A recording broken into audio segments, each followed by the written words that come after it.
Hello, boys and girls. Today, you have really been thinking about and listening to a lot of information about spring. And so right now I'm going to share with you a list that I made of things that I find to be signs of spring outside.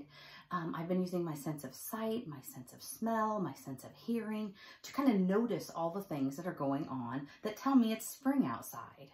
And then later on in this video, I'm going to challenge you to do a little writing.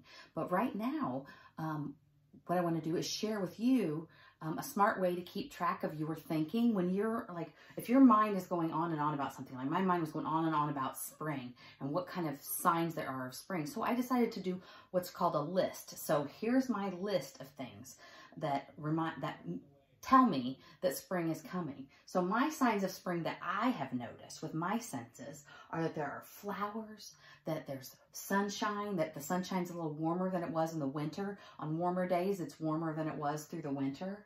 I've really noticed outside in our backyard, lots of baby animals, both baby rabbits. I saw a baby turtle. I've seen baby ducks. I've seen baby birds, of course, lots of baby birds out there.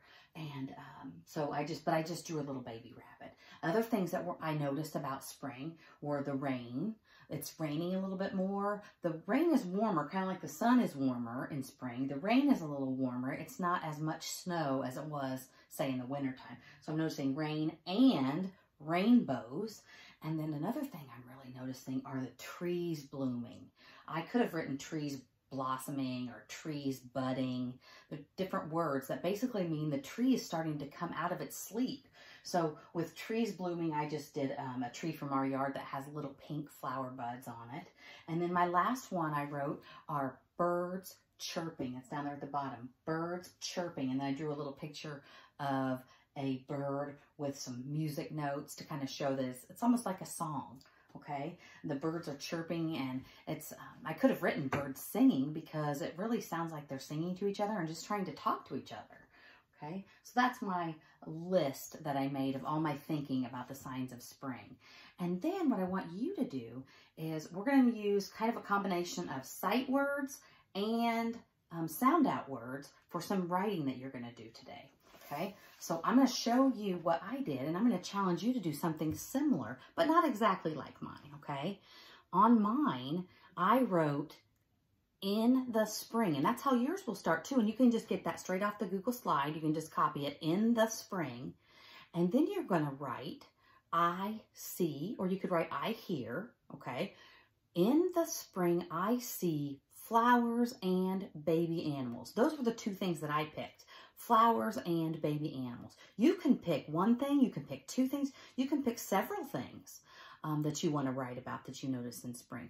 Now, like I said, a lot of these words are going to be words that you're going to need to just sound out and just do your best spelling, okay? So don't be afraid to try your best spelling. Just like when we did the Stars of the Week books and those kinds of things, just do your best sounding out when you get to a word that's not a sight word. But your sight word should be spelled correctly, okay? All right, now one other thing I want you to do is make sure you check yourself.